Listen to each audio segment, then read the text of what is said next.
तो हमने 11 तारीख को, पिछले महीने 11 अप्रैल को एसडीएम को 13 सूत्रीय एक मांग पत्र दिया था और उस मांग पत्र में ये सारी बातें लिखी गई थी। उस मांग पत्र पे एसडीएम ने एक इंक्वायरी कमेटी बनाई जिसमें जो तहसीलदार है हमारे धर्मपुर के रमेश चंद जी, उनकी अध्यक्षता में नायब तहसीलदार तीरा भी उसमें थे, मंडप भी थे और इधर का जो अधिकारी थे वो भी थे। उन्होंने 22 और 23 अप्रैल को 2 दिन मौके पे जाके जहां जहां भी हमने लिखा था कि घर को खतरा है, जहां हमने बोला था रास्ते तोड़ दिए हैं, जहां हमने बोला था इन्होंने खड्डों में नालों में लोगों की जमीन में मिट्टी फेंक दी है इस कंपनी ने बिना अनुमति के, उन सब जगह उधर भेड़ी में आप देखेंगे पाड़छू से अगली तरफ जो टौरी नाले के बीच का जो पोर्शन है जहां ब्लास्टिंग की गई थी। अभी हम सुबह बात कर रहे थे कि रात को यहाँ 10 या पुल के पास भी ब्लास्टिंग हो रही है, जो उससे कितने बड़े धमाके हो रहे हैं। तो उन सब मुद्दों पे हमने मांग पत्र दे के उस पे जांच हुई और जो हमने मुद्दे रखे थे, जो मांगे रखी थी, जो समस्या रखी थी, वो सब सही पाई गई।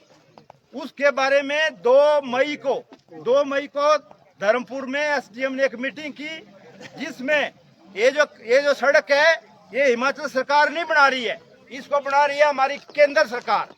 तो केंद्र सरकार का जो परिवहन जो राजमार्ग जो विभाग है उसके जो प्रोजेक्ट डायरेक्टर थे वो भी उसमें थे, ये जो गावर कंपनी है उसके लोग भी थे, एक और नीचे कंपनी है बीआरएन लेना देना, फॉरेस्ट विभाग, एसडीएम ने मीटिंग की, डीएसपी उसमें थे, रेंज ऑफिसर थे, सब विभागों के लोग थे।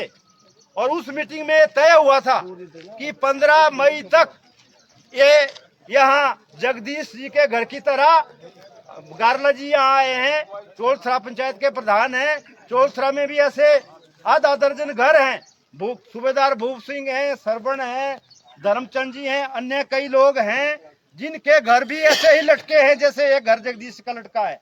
यहाँ हमारे बीच में रियूर से ज्ञानचंद जी आए हैं, पूरी बस्ती है, अनुसूचित जाति के लोग उसमें रहते हैं, ओबीसी के लोग उसमें रहते हैं, 1.5 दर्जन घर है, पूरा गांव है, चारों तरफ से उसको मतलब ऐसे काट दिया है।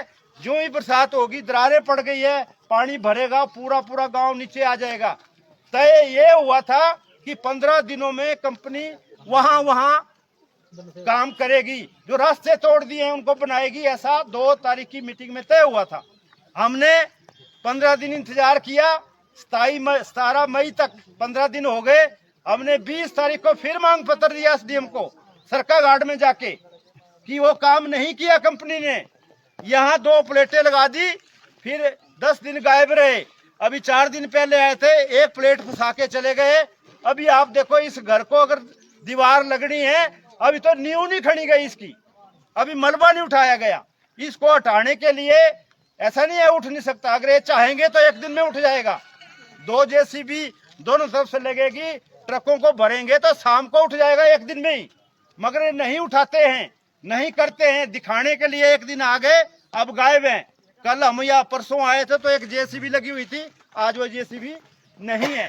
यही स्थिति सब जगह है। सरका घाट से आप सरौरी से हो रहे देखो, आगे देखो, 1 दिन काम करते हैं उसके बाद गायब हो जाते हैं। तो इसलिए हमने 20 तारीख को ही ये ऐलान किया था वहां मीटिंग करके, जितने भी लोग वहां आए थे कि हम 1 हफ्ते के बाद अगर इस पे कार्रवाई प्रशासन और कंपनी नहीं करती है तो लोगों को मजबूरन सड़कों पे उतरना पड़ेगा। और उसी कड़ी में आज हमने यहाँ पर सद्दा हवाणी में ये प्रदर्शन करने का फैसला लिया था, उसको हम कर रहे हैं। इसकी सूचना पिछले कल एसडीएम को दे दी गई थी, पुलिस के डीएसपी को